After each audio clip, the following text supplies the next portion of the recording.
আসো, তোমার এই আল্লাহ একটু আরো না, তোমার এই আল্লাহর সাথে আমরা একটু মোকাবেলা করি। আল্লাহ পয়গম্বর হযরত হুদের দাওয়াতকে তারা উপেক্ষা করলো। হুদের কথা ভালো লাগে না, আল্লাহর দ্বীন প্রচার করতে দেয় না। অবশেষে আল্লাহর পয়গম্বর হযরত হুদ হতাশ হয়ে গেলেন, তাদের প্রতি নারাজ হয়ে গেলেন।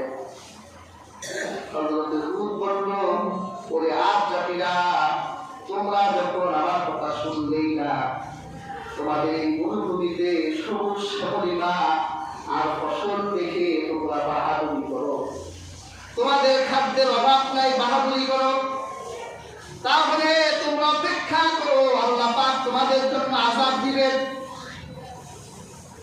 ওরা হুদ নবীকে বলল, যাও, আমরা ওই আযাবের অপেক্ষা করতে লাগলাম।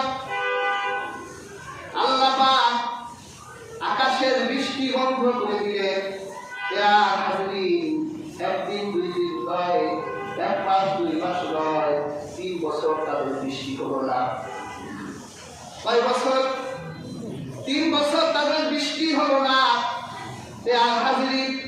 সূর্যের উত্তাপ, তাদের সবুজ শ্যামলিমা ফসলগুলো সব কয়লার মতো হয়ে গেল, পুড়ে ছাই হয়ে গেল, মরুভূমির বালুগুলো লাল হয়ে গেল, ফসল হয় না, খাদ্যের সংকট দেখা দিল। 1 বছরে যদি বৃষ্টি না হয় কি অবস্থা বলে? সেখানে আল্লাহ পাক 3 বছর তাদের বৃষ্টি বন্ধ করে রাখলেন। আল্লাহর পয়গম্বর হযরত হুদ তাদের কাছে এলেন, তোমরা কি মনে করো না এই যে বৃষ্টি হয় না, এটা আল্লাহর পক্ষ থেকে গজব? তোমরা ফিরে আসো না? বলে না, এটা কোনো গজব নয়, এটা হয়তো আমাদের কোনো ভুল হচ্ছে, আমরা নিজেরা এটা ঠিক করে দিব। ওরা একটা প্রতিনিধি দল আল্লাহ খানায় কাবার পাঠাই দিলেন যে যাও, তোমরা কাবার ঘরের সামনে গিয়ে কাবার মালিক আল্লাহর কাছে প্রার্থনা করো যে আমাদের জন্য যেন বৃষ্টি দেয়। কি নির্বোধ জাতি! আল্লাহর পয়গম্বর তাদের সামনে, আল্লাহর পয়গম্বরকে একটু নতি স্বীকার করলেই বৃষ্টি হয়ে যায়, কিন্তু আল্লাহর পয়গম্বরের সামনে নতি স্বীকার করবে না। তারা কাবায় গিয়ে কাবার মালিকের সাথে সরাসরি ডিল করবে। প্রতিনিধি দল পাঠানো হলো। প্রতিনিধি দল যখন কাবার দিকে রওনা হলো, এই কাবার দেশে তাদের আত্মীয়রা থাকতো। ওই প্রতিনিধি দল বলল, ঠিক আছে, আমরা তো কাবার শহরে চলেই এসেছি, আত্মীয়দের বাড়ি একটু বেড়াই, একটু আনন্দ করি। ওই আত্মীয়র বাসায় আবার 2 জন পরমা সুন্দরী গায়িকা ছিল, যারা গান গাইত, আনন্দ দিত। 1 মাস পর্যন্ত তারা আত্মীয়র বাড়িতে ওই গায়িকাদের গান শুনলো আর তাদের আনন্দ এনজয় তারা অবলোকন করতে লাগলো, মজা মাস্তি করতে লাগলো। তখন ওই আত্মীয়, তিনি মেজবান, তিনি চিন্তা করলেন এরা কাবায় এসেছে বৃষ্টি প্রার্থনার জন্য, যদি আজ এরা এইভাবে আনন্দে আর এইভাবে এনজয় করতে করতে সময় অতিবাহিত করে, তাহলে ওদের বৃষ্টি তো হবেই না, আল্লাহ তো নারাজ হয়ে যাবে। এই তোমরা কি করছো? যাও, কাবার চত্বরে দাঁড়িয়ে আল্লাহর কাছে তোমরা বৃষ্টির প্রার্থনা করো। ওরা বলল, ঠিক আছে, চলো।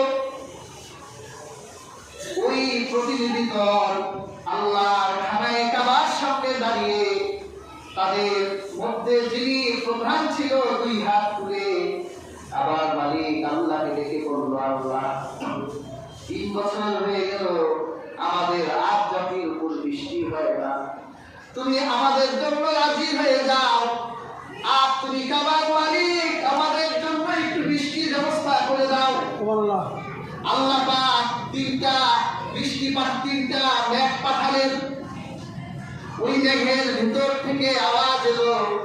একটা মেঘ ছিল কালো মেঘ, আরেকটা মেঘ ছিল সাদা মেঘ, আরেকটা মেঘ ছিল লাল। এই মেঘগুলো বলতে লাগলো, তোমরা পছন্দ করো কোন মেঘটা নিলা। প্রতিনিধিদের কথা বলল, কালো মেঘের ভিতরেই বেশি বৃষ্টি থাকে, কালো মেঘের ভিতরেই বেশি পানি থাকে। কালো মেঘটা পছন্দ করলো যে আমরা কালো মেঘ চাই, আমাদের আর চাকরির উপরে কালো মেঘ পাঠানো হোক। ওই কালো মেঘ থেকে জবাব দিল, ওই অবাধ্য আল্লাহর সাথে সীমা লঙ্ঘনকারী আর জাতি শুনে না, তোরা তোদের ধ্বংস ডেকে আনলি। তোরা তোদের ভাই, তোদের নবী হযরত হুদের কথা শুনলি না, তোরা দম্ভ করলি, আল্লাহর দ্বীন প্রচারে বাধা দিলি, হুদকে অপমান করলি। এই বার্তায় তোদের জন্য ধ্বংস। আমার আল্লাহ, অনেক বর্ণনায় এসেছে, আমার আল্লাহ সেই বৃষ্টিগুলোর মধ্যে থেকে ওই সুয়ের ভিতর ছিদ্রে যতটুকু বাতাস ঢুকে, এতটুকু বাতাস আল্লাহ পাক আজ জাতির জন্য পাঠাই দিলেন। ভূতাত্ত্বিকবিদরা এই আদের এলাকা তারা পর্যবেক্ষণ করেছে এবং ওই এলাকার মাটি নিয়ে তারা গবেষণা করেছে। তারা একটা রেজাল্ট দিয়েছে। এই রেজাল্টটা হলো যে আদ জাতির উপর আমার আল্লাহ যেই বৃষ্টির বাতাস প্রবাহিত করিয়েছিলেন, এই বাতাসের গতি ছিল প্রত্যেক সেকেন্ডে ৫,০০০ কিলোমিটারেরও বেশি। আমাদের যারা আবহাওয়া অধিদপ্তরে আছে তারা আমাদের সিগন্যাল দেয় ঘন্টায় ১২০ থেকে ১৮০। এতে আমাদের কলিজায় কাঁপাকাঁপি শুরু হয়ে যায়। ১৮০ বলে তাও তো ১৮০ হয় না, ১২০ আসে, ৬০ আসে, হঠাৎ একটা ১৮০ আসে, আবার কমে যায়। এইভাবে আমাদের ঝড় তুফানগুলো হয়। আর তাফসীরের কিতাবে মুফাসসিরিনে কেরাম বলেছে যে তাদের উপরে আদ জাতির উপরে এমন বাতাস প্রবাহিত হলো যে ৫,০০০ থেকে একও কমে নাই, তা ৮,০০০ পর্যন্ত ভূতাত্ত্বিকবিদরা গবেষণা করেছে।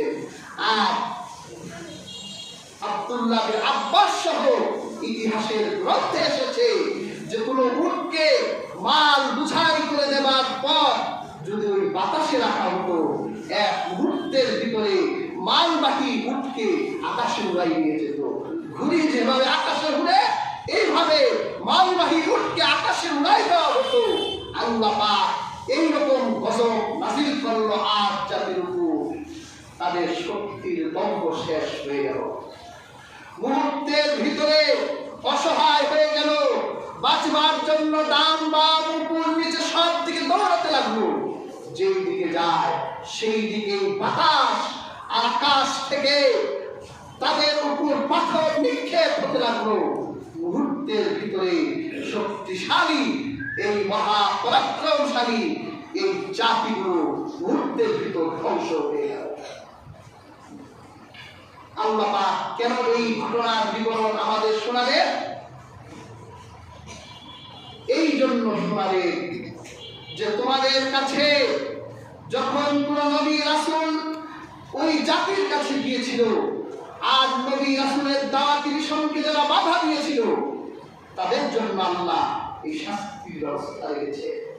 আজ ওই পৃথিবীর মানুষের কাছে দাঈ ইলাল্লাহ আল্লাহর দ্বীনের দাওয়াত নিয়ে যখন তাদের সামনে আসে, আল্লাহর দ্বীনের কথা বলতে চায়, আর তারা সেই দ্বীন প্রচারে বাধা দিতে চায়, সেই দাঈ ইলাল্লাহর মুখ রুদ্ধ করে দিতে চায়, আল্লাহর দ্বীনের কার্যক্রম না হোক এইরকম চায়, যখন এইরকম পাপীর সংখ্যা এই পৃথিবীতে বেড়ে যাবে, মনে রাখতে হবে জল আর স্থল থেকে আল্লাহর দেওয়া গজব ওই জাতিকে স্পর্শ করে শাস্তি দিবে, যাতে এই শাস্তি অসাধন করার পর পুনরায় আবার আল্লাহর কাছে ফিরে আসে।